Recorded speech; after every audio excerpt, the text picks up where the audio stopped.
Assalamualaikum warahmatullahi wabarakatuh.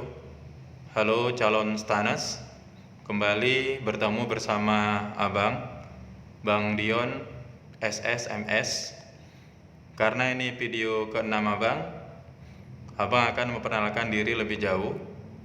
Nama lengkap Abang sebenarnya adalah Wadiono Saragi, panggilan Abang Bang Dion.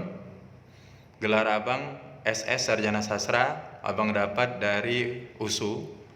Kemudian gelar Master Sastra MS Abang dapat dari UISU. Dan Abang sudah mengajar lebih dari 10 tahun di bimbingan belajar STAN. Dan sekarang Abang mengajar di bimbingan belajar STAN Pro College Medan.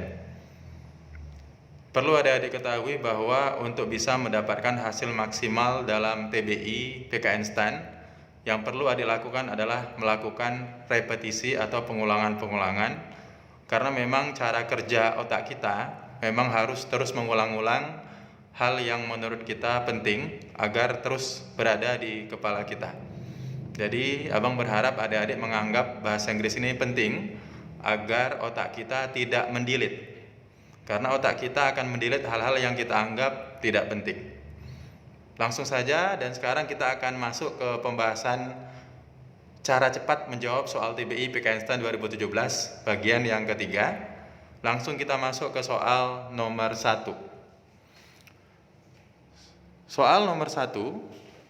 The study found that many are unresponsive to socio-economic and technological changes in the rural sector. Pada soal ada lihat ada kata many. Many yang berarti banyak, dan many harus diikuti oleh benda yang jamak. Misalnya many books, many friends, many houses. Benda setelah many harus jamak. Dan perlu kita ketahui bahwa tidak semua benda untuk membuatnya jamak ditambah s. Contohnya kata kurikulum.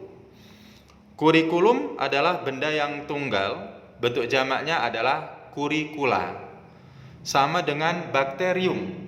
Bakterium adalah tunggal, jamaknya adalah bakteria. Karena kurikulum jamaknya adalah kurikula, maka jawaban untuk soal nomor 1 adalah pilihan yang A. Many kurikula. Many diikuti oleh benda yang jamak. Berikut dasar teorinya. Kalau adik ketemu dengan pola samba, nah Abang buat polanya samba. Samba adalah singkatan dari several, a few, many, both of, atau a number of, dan a number of bendanya harus jamak.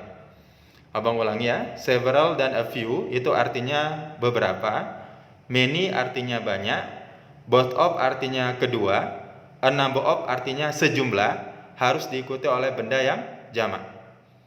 Jadi kalau kita mau mengatakan kedua orang tuaku masih hidup misalnya, bahasa Inggrisnya adalah both of my parents are still alive. Both of my parents, bendanya harus dijamakkan. Kita lihat soal yang lain, ini juga soal STAN. Nah kita lihat Lintang's 12-year-old daughter knows so many difficult that she became the champion of vocabulary contest. Pada soal ada kata many. Many harus diikuti oleh benda yang jamak. Nah, misalnya banyak rumah baru, many new houses. Di soal ada kata many difficult. Difficult adalah kata sifat, setelahnya benda. Setelah many bendanya harus jamak. Nah, pilihan yang jamak cuma pilihan yang C, terminologis, artinya adalah istilah ya. Nah, Abang harap adik-adik sudah paham. Abang ingatkan lagi, setelah pola samba bendanya harus jamak. Sekarang kita akan masuk ke soal yang kedua. Soal nomor 2, kita lihat ada kata object to. Object to artinya keberatan, sama dengan mind, keberatan. Appreciate artinya menghargai. Object to, appreciate, mind, polanya sama-sama diikuti oleh verb ing. Nah, di soal sudah ada verb ing-nya, taking. Terus gimana Bang? Setelah object to, apabila sudah ada gerundnya, verb ing-nya, maka diantaranya harus possessive adjective atau kepunyaan. Di pilihan A, B, C, D, yang possessive adjective adalah yang B, my. Nah, jadi kalau kita bilang aku keberatan kamu datang kemari, bahasa Inggrisnya adalah I object to your coming here. Bukan I object to you coming here. Abang ulangi ya. I object to your, harus posesif adjektif yang digunakan di depan gerund. Jadi pilihannya yang B. Kalau adik misalnya ketemu soal seperti ini, nah ini adalah soal TOEFL. Objek to harus diikuti oleh verb ing. Berarti pilihan yang A sama C tidak masalah. Di antara objek to dan bentuk ing harus posesif adjektif. Sementara them adalah objek dari they. Posesif adjektifnya adalah there.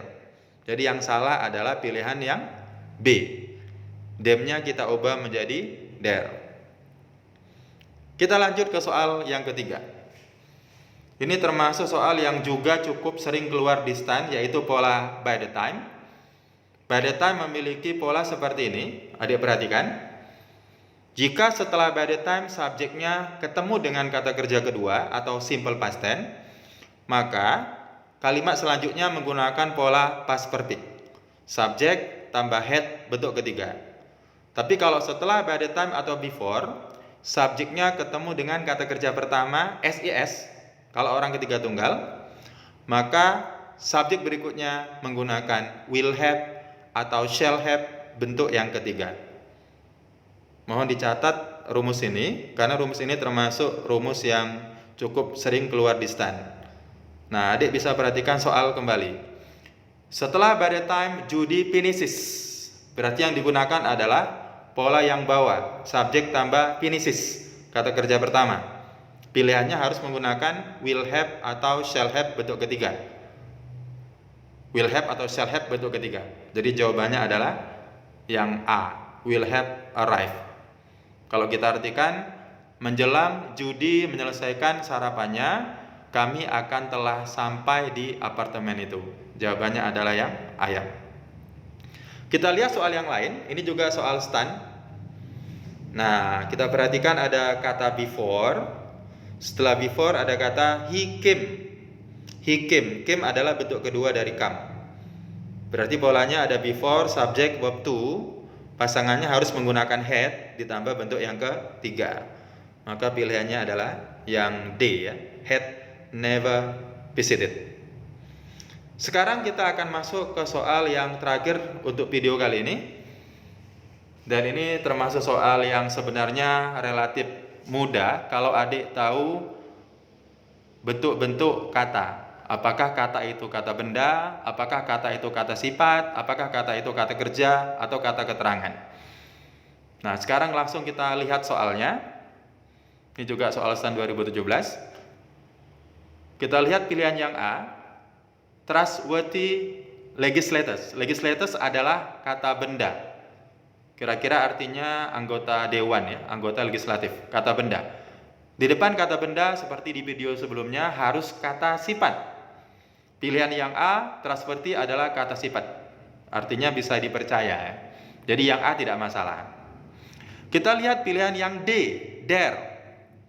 Kenapa dare-nya tidak masalah? Karena dare-nya mengacu kepada legislators, jamak. Benda jamak kepunyaannya adalah menggunakan kata dare. Berarti pilihannya antara B dan C. Kita perhatikan di soal ada kata must be. Must be adalah bentuk awalnya to be. Be adalah bentuk dasar dari to be. Jadi kalau ada to be kemudian ada for. For adalah preposisi. Ini dia polanya. Di antara to be dan preposisi for, from, in, on, at, of, with, dan lain-lain, di antaranya harus adjektif atau kata sifat. Sementara pilihan yang B, accountability adalah kata benda. Ingat adik-adik, apabila adik-adik ketemu kata yang akhirannya iti, udah pasti dia merupakan kata benda. Contoh reality, kenyataan, possibility, kemungkinan, ability, kemampuan, itu kata benda. Dan kata sifat dari accountability adalah accountable. Nah, sementara polanya di antara to be sama preposisi harus kata sifat. Maka pilihan yang B, accountability, harus kita ubah menjadi accountable. Mudah-mudahan adik paham. Untuk menguji kemampuan adik-adik, kita lihat soal stand juga. Nah, ini kita perhatikan. All manufacturers produce designs that work coherent with both layout and navigational elements. Kita lihat dulu pilihan yang D. Elements artinya unsur-unsur, elemen adalah kata benda. Navigational adalah kata sifat, berarti sesuai ya. Kata sifat, kemudian kata benda. Pilihan yang D tidak masalah. Pilihan yang C juga nggak masalah karena both pasangannya adalah N, both N. Nah, berarti antara A sama B. Kenapa jawaban yang B yang masalah? Kembali ke pola tadi, were adalah to be, with adalah preposisi atau kata depan. Di antara to be dan preposisi harus kata sifat. Sementara pilihan yang B, akhiran NC adalah kata benda. Seperti misalnya rajin, diligent, kata bendanya diligence. Cerdas, intelligent, kata bendanya adalah intelligence. Tidak hadir, absent, kata bendanya adalah absence. Pakai CE ya. Yang B itu adalah kata benda. Gimana Bang kata sifatnya? Kata sifatnya kita ubah menjadi coherent. CE-nya kita ganti dengan T. Abang ulangi, CE-nya diganti dengan T. Nah, itu dia kata sifatnya. Mudah-mudahan video kali ini membantu adik-adik dan adik semakin semangat untuk melatih bahasa Inggris adik. Besar harapan Abang bahwa adik-adik semua memiliki keyakinan yang lebih besar untuk mengikuti USM Stand setelah melihat video-video dari Abang. Dan jangan lupa untuk menekan tombol subscribe, tekan tombol loncengnya agar adik-adik selalu mendapatkan notifikasi begitu Abang membuat video yang baru. Terima kasih atas perhatian adik-adik, sukses untuk adik-adik sekalian. Assalamualaikum warahmatullahi wabarakatuh.